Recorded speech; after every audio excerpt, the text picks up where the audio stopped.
Baik, perkenalkan saya Rita Dwi Arianti sebagai mahasiswi S1 Pendidikan Bahasa dan Sastra Indonesia Universitas Tidar. Di sini saya sedang bersama bidan yang saya akan wawancarai pada hari ini. Boleh perkenalkan Ibu? Oh ya, perkenalkan saya Lala Restianti yang berprofesi sebagai seorang bidan ya Mbak Rita. Baik, bagaimana kabar Mbaknya hari ini? Alhamdulillah baik. Gimana kabarnya Mbak Rita? Baik juga. Alhamdulillah. Sebelumnya saya memanggilnya Ibu atau Mbak ya? Mbak aja. Oh ya. Iya. Baik, Mbak Lala, kita akan mulai sesi wawancara pada hari ini.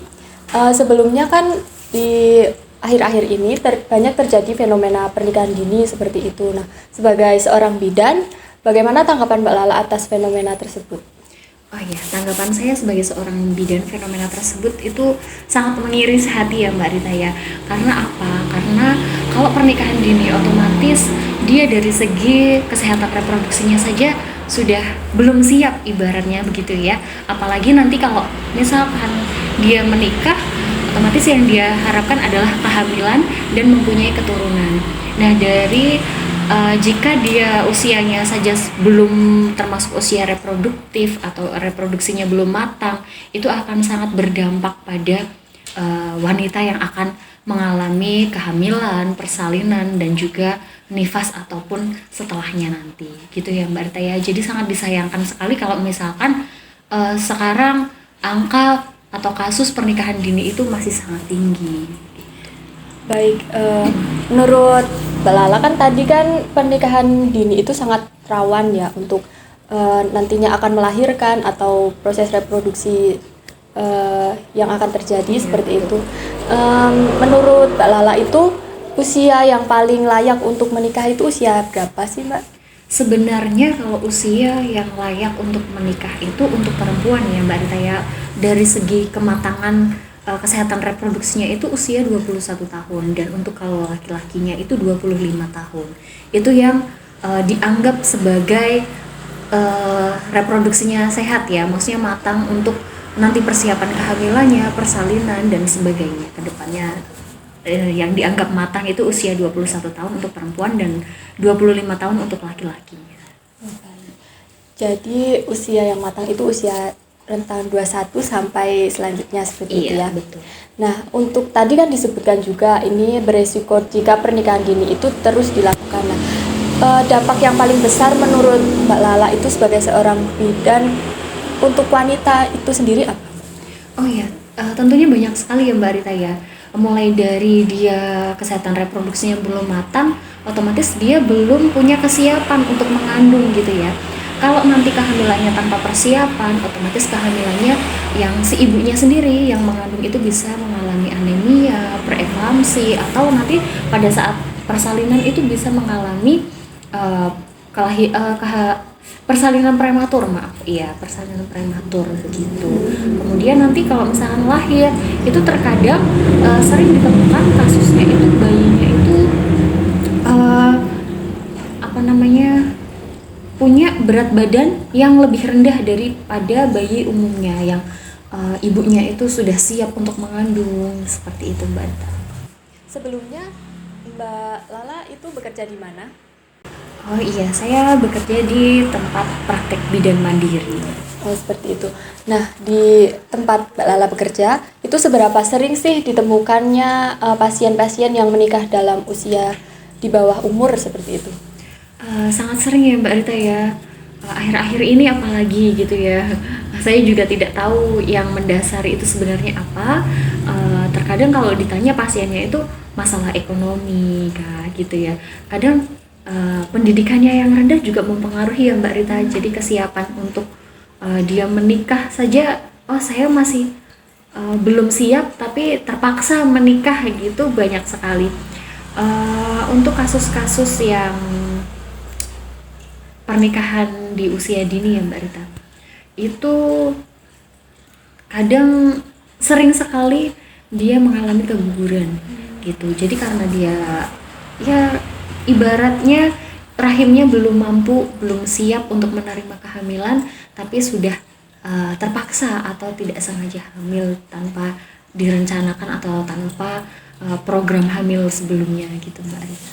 Oh, jadi di wilayah tersebut tentu masih banyak ya seperti itu Iya, pernikahan dini. masih sering ditemukan kasus-kasus pernikahan dini di sana. Sebelumnya kan disebutkan bahwa resiko-resiko yang akan ditimbulkan itu bayinya prematur, kemudian keguguran dan sebagainya. Nah, untuk dampak sendiri untuk ibunya sendiri itu gimana? Ibu yang mengandung dalam usia pernikahan dini, apakah bisa saja mungkin ibunya tersebut meninggal dunia karena belum siap atau bagaimana? Kalau meninggal dunia itu dampak akhir sekali ya Mbak Rita ya. Tapi yang mendasari itu pertama kalau tidak siap untuk mengandung, dia kan kebutuhannya dibagi menjadi dua ya. Kesehatan ibunya sendiri dan juga kesehatan janinnya gitu ya Mbak Rita. Sedangkan kalau misalkan ibunya sendiri belum siap, otomatis suplai makanan, suplai gizi yang disalurkan ke bayinya itu akan lebih sedikit ya.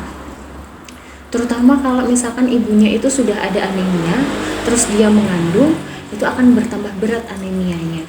Kemudian jika dia sebelumnya tidak tahu dia punya resiko keturunan penyakit-penyakit seperti hipertensi, seperti itu juga akan sangat berdampak gitu. Misalkan ibunya dari yang wanita yang mengandung ini gitu sudah punya hipertensi, kemudian diturunkan ke anaknya, itu juga akan mengalami hipertensi.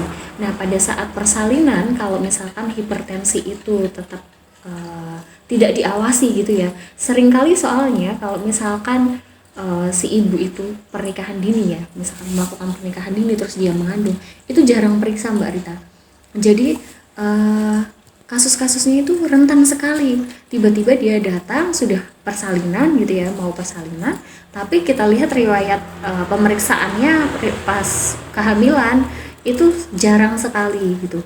Jadi tiba-tiba nanti dia ada preeklamsi, protein urinnya tinggi gitu. Kalau preeklamsi kan mengarah ke kejang ya Mbak Rita. Kalau kita tidak tangani secara baik dan benar, itu juga akan mengarah kepada kematian gitu sih Mbak Rita. Oh, jadi sangat penting untuk mengecek kehamilan setiap bulannya ya. Nah, kemudian di daerah Mbak Lala bekerja itu pernah terjadi tidak sih yang namanya kayak kegagalan melahirkan seperti itu di usia pernikahan dini? Kalau kegagalan melahirkan tidak sih, tapi maksudnya berjalan normal aja ya, maksudnya bisa melahirkan secara spontan. Tapi ya itu tadi gizi ke bayinya kurang mengakibatkan dia berat badan bayinya itu lahir di bawah normal gitu Mbak Rita, atau yang biasa kita sebut BBLR. Itu sering terjadi. Nah, dari pernikahan dini yang marak terjadi ini, apakah ada dampak bagi si perempuannya itu, dampak jangka panjangnya setelah tua nanti? Tentu Mbak Rita, karena yang namanya persiapan itu kan untuk jangka panjang juga ya.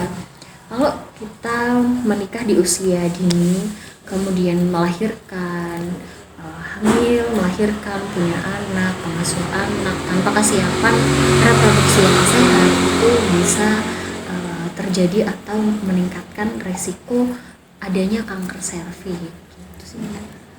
Jadi menikah itu harus siap dalam segala hal. Iya, segala hal. Ya, termasuk finansial, mindset yang terbuka terutama ya, agar bisa menerima edukasi-edukasi. Kadang kan kita sudah banyak sekali edukasi yang marak lah di internet ya. Itu kalau misalkan tanpa kesadaran pun itu tidak akan berguna gitu ibaratnya.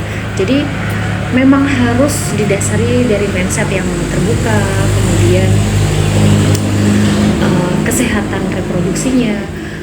Tidak masalah menurut saya menikah dini ya, maksudnya usia pernikahannya 17 tahun, 18 tahun gitu, mau menikah tidak apa-apa, tidak masalah. Tapi yang perlu dipersiapkan adalah kehamilannya. Nah, usia reproduksi yang matang kan tadi saya bilang 21 tahun. Paling tidak dia mempersiapkan selama 17 tahun ke 21 tahun itu ditunda dulu untuk disiapkan reproduksinya agar matang dengan cara apa, mengkonsumsi asam folat, terus dia makan makanan yang bergizi, diatur pola makan, pola istirahat, pola olahraga, dan lain sebagainya. Itu menurut saya bisa mengurangi resiko di gangguan kesehatan reproduksi yang terutama bisa mempersiapkan kehamilannya, persalinan, kemudian nifas, dan masa yang panjang ya, maksudnya untuk persiapan jangka panjangnya gitu, agar terhindar dari masalah-masalah kesehatan reproduksi gitu sih Mbak Rita. Nah, apakah ada upaya tersendiri bagi tenaga kesehatan, khususnya bidan itu dalam mencegah atau mengedukasi masyarakat untuk tidak menikah dini? Oh iya, sekarang kita sedang menjalankan ya, tidak baru juga sih. Sudah beberapa tahun kita gerakan yang namanya posyandu remaja. Jadi kalau remaja kita punya kesadaran, otomatis pernikahan dini juga bisa terkurangi lah ya Mbak Rita ya, gitu sih. Ada posyandu remaja. Kita Berarti kita di sana memberikan edukasi, informasi, dan KIE ya, mengenai komunikasi, informasi, dan edukasi mengenai kesehatan reproduksi remaja gitu, untuk kesiapan yang benar. apakah program tersebut berjalan dengan lancar atau terdapat kendala seperti misalnya remajanya itu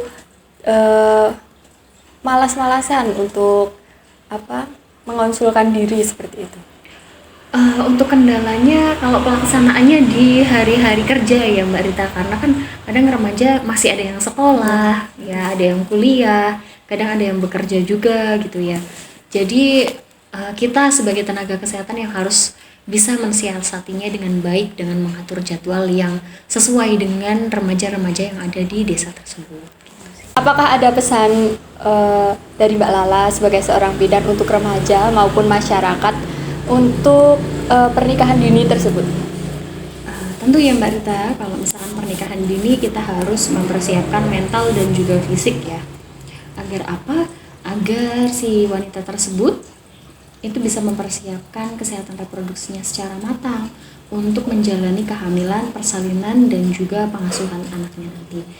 Jadi itu juga akan berdampak pada kesehatan diri dan juga keluarganya nanti. Jadi mari kita sama-sama untuk saling bekerja sama, menyukseskan ya Mbak Rita, menyukseskan terlaksananya posyandu remaja ini, agar edukasi, komunikasi, dan juga informasi yang disampaikan kepada remaja itu bisa terrealisasikan. Baik, itu tadi wawancara saya dan Mbak Lala. Semoga wawancara tadi dapat mengedukasi rekan-rekan semua untuk benar-benar mempersiapkan pernikahan secara fisik, finansial, maupun usia. Nah, terima kasih kepada Mbak Lala atas waktunya dan kerjasamanya. Saya cukupkan sekian. Terima kasih dan sampai jumpa.